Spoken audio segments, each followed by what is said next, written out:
안녕하세요, 아빠돈입니다. 배달과 유튜브를 시작하면서 생각보다 많은 분들이 전업이나 부업으로 배달을 생각하고 있다는 걸 알게 되었습니다. 오늘은 배달을 시작한 지 얼마 안 되셨거나 배달을 시작하시려고 하시는 분들께 도움이 될 만한 이야기를 해보려고 합니다. 일단 배달을 하기 위한 운송수단은 어떤 게 있는지 알아보겠습니다. 운송수단이 없어도 가능합니다. 도보, 걸어서 배달할 수 있습니다. 자전거, 전동 킥보드, 전기 자전거, 자동차, 그리고 배달기사분들을 떠올리면 가장 먼저 떠오르는 오토바이도 있습니다. 걸어서 배달하거나 자전거로 배달했을 때는 체력적으로 좀 힘들었고 배달 단가도 상대적으로 낮았습니다. 그 말은 꾸준히 하기가 힘들다는 건데 시간을 갈아 넣어야 돈이 되는 배달 특성상 체력적으로 힘들면 꾸준히 하기도 힘들 것 같습니다.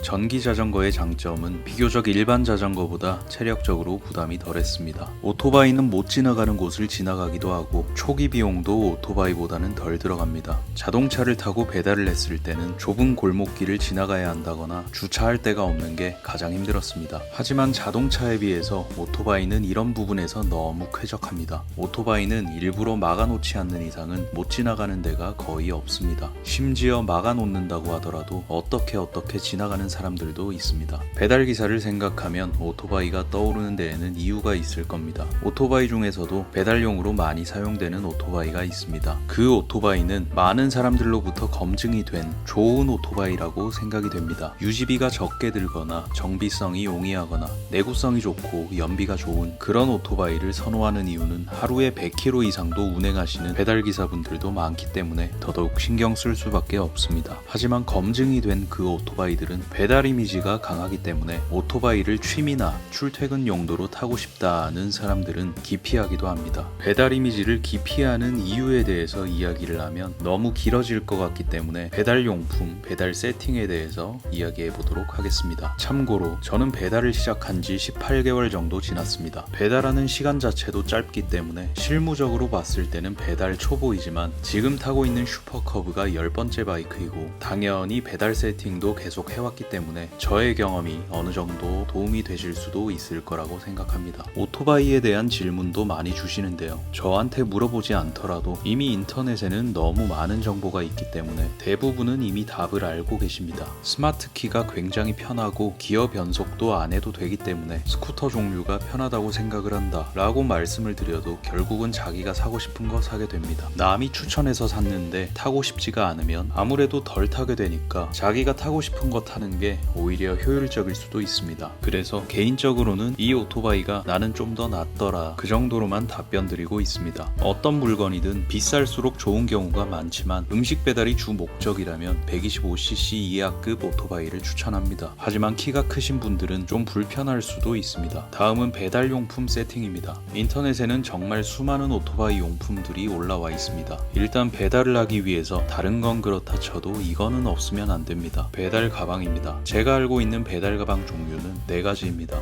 첫 번째는 알루미늄 탑박스입니다. 디자인이 깔끔하고 이뻐서 많이들 사용한다고 합니다. 그리고 열쇠가 따로 있기 때문에 중요한 물건이 있다면 탑박스를 잠궈버릴 수 있습니다. 하지만 제가 생각했을 때 최대 단점은 무겁습니다. 짐대가 휘거나 뒤틀린 오토바이를 볼 수 있을 정도로 다른 배달 가방에 비해서 무겁습니다. 저는 20리터부터 110리터까지 제가 알고 있는 모든 사이즈의 탑박스를 달아봤습니다. 작은 사이즈의 탑박스라도 탑박스를 달고 운행했을 때와 달지 않고 운행했을 때 몸으로 느끼는 차이가 생각보다 엄청납니다. 주행 안정성에도 상당히 크게 관여한다고 생각하기 때문에 저는 현재 탑박스를 사용하지 않고 있습니다. 두 번째는 플라스틱 배달통입니다. 알루미늄 탑박스에 비해서 조금 가볍고 저렴합니다. 기본적으로 크기가 큽니다. 보통 110리터 정도는 되는 것 같습니다. 많은 음식들을 한 번에 픽업할 수 있기 때문에 배민이나 쿠팡, 단건 배달하시는 분들보다는 일반 대행하시는 분들이 많이 달고 다닙니다. 세 번째는 EPP 소재의 배달통입니다. 재활용이 가능한 친환경 소재의 무게가 가볍다는 장점이 있고 스티로폼 박스처럼 생겼지만 압축이 된 것처럼 단단합니다. 사이즈도 크게 나와서 플라스틱 배달통처럼 널널하니 좋습니다. 네 번째는 제가 사용 중인 배달 가방입니다. 앞서 말씀드린 배달 가방들에 비해서 사이즈가 크지는 않지만 배달하는 데는 문제가 없습니다. 무게는 제일 가볍습니다. 디자인도 나쁘지 않습니다. 설치하거나 떼어낼 때 공구가 필요 없습니다. 추가적으로 자석 파티션을 구매하면 드라마틱한 배달 환경의 변화를 느낄 수 있습니다.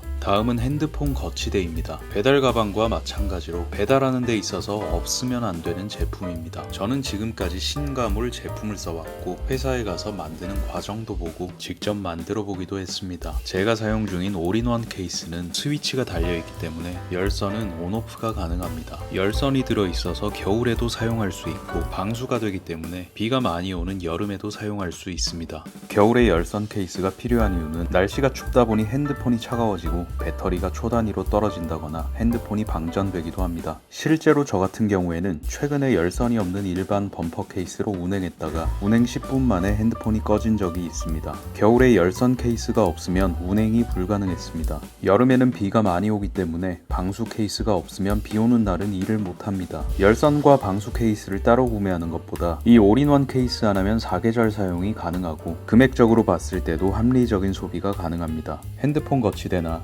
케이스 고민을 하셨다면 그냥 저 믿고 신가물 제품 구매하시면 됩니다. 그리고 신가물 대표님께 구독자분들 할인 좀 해달라고 말씀드렸습니다. 그래서 1월 10일부터 2월 2일까지 할인 이벤트 진행 중입니다. 구매하실 때 아빠돈 스티커도 보내달라고 말씀하시면 제품과 함께 보내드린다고 하니 많은 참여 부탁드리겠습니다. 다음은 핸들 열선입니다. 겨울 안정 필수 제품이라고 생각합니다. 참고로 열선이 달린 장갑도 있는데 스키 장갑처럼 두툼하다 보니 배달할 때 사용하기에는 상당히 불편했습니다. 핸들 열선만으로는 부족합니다. 겨울 바람을 막아줄 핸들 토시를 끼워야 합니다. 열선 핸들과 마찬가지로 겨울 안정 필수 제품입니다. 여름철에는 햇빛을 막아주는 얇은 소재의 핸들 토시도 있다고 합니다. 이외에도 필수라고 생각되는 제품은 블랙박스입니다. 없어도 배달을 못하는 건 아니지만 배달하면서 어떤 일이 생길지 모르기 때문에 설치하는 것을 추천드립니다. 제가 지금 타고 있는 슈퍼커브에 설치했을 때 다른 오토바이보다 더 크게 체감되는 제품이 있는데 대구공돌 핸들 밸런스입니다. 핸들 양쪽 끝부분에 설치하는 건데 손으로 올라오는 진동은 확실히 많이 잡아주고 자연스럽게 주행 안정성도 나아지는 느낌이 듭니다. 이 사이드 미러는 개인적으로 저에게는 필수 튜닝 용품입니다. 오토바이는 자동차에 비해 사이드 미러가 굉장히 작기 때문에 혹시라도 내가 보지 못한 사각지대가 있지는 않을까 하는 불안감이 있었는데 이 사이드 미러를 달고 불안감이 많이 없어졌습니다. 10,000원 초반대라는 저렴한 가격이다 보니 가격 대비 가장 만족하는 제품이기도 합니다. 이번에는 제가 사용 중인 핸드폰 배달 세팅에 대해서 이야기해 보려고 합니다. 핸드폰 배달 세팅이라고 하면 생소하신 분들도 계실 텐데 갤럭시의 루틴을 이용한 방법입니다. 이건 제가 설정해 놓은 두 가지 루틴입니다. 내비게이션을 보다가 신규 배달이 들어온지 몰라서 배달을 놓치게 되는 초보분들이 많습니다. 제가 그랬거든요. 내비게이션을 보고 있거나 화면이 꺼져 있더라도 신규 배달이 들어오면 배민 커넥트 화면이 자동으로 켜지게끔 설정하는 방법입니다. 일단 옵션에서 루틴을 검색하고 눌러줍니다. 오른쪽 상단의 플러스 버튼을 눌러주면 이 루틴이 시작되는 조건과 이 루틴으로 실행할 동작을 설정할 수 있습니다. 배민 커넥트에서 신규 배달 알림을 받는다는 조건이 충족되면 알아서 배민 커넥트 앱을 열어라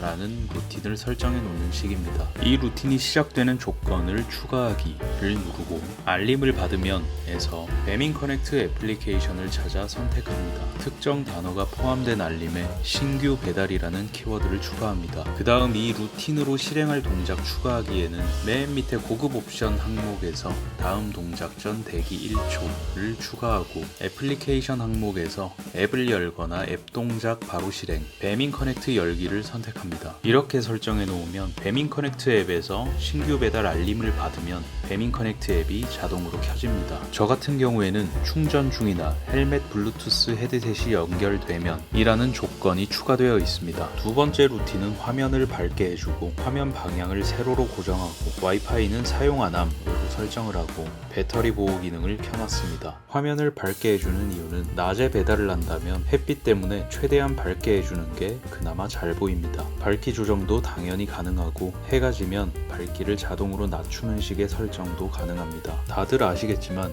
화면 방향을 세로로 고정하는 건 배달하면서 가로 모드는 쓸 일이 없기 때문입니다. 와이파이를 사용 안함으로 설정해둔 이유는 쓸데없이 와이파이가 잡히면서 핸드폰이 버벅거릴 때가 있기 때문에 사용 안함으로 설정합니다. 설정했습니다. 배터리 보호 기능은 충전을 하다가도 배터리가 85%가 되면 충전을 중단하는데 배터리 수명이 늘어나는 효과가 있다고 합니다. 이 루틴 기능은 제가 말씀드린 것보다 더 다양하고 광범위하게 활용 가능할 것 같습니다. 오늘 나온 내용이나 나오지 않은 내용에 대해서도 궁금하신 게 있으시면 댓글을 남겨주세요.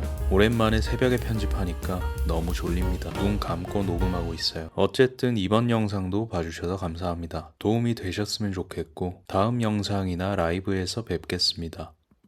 안녕.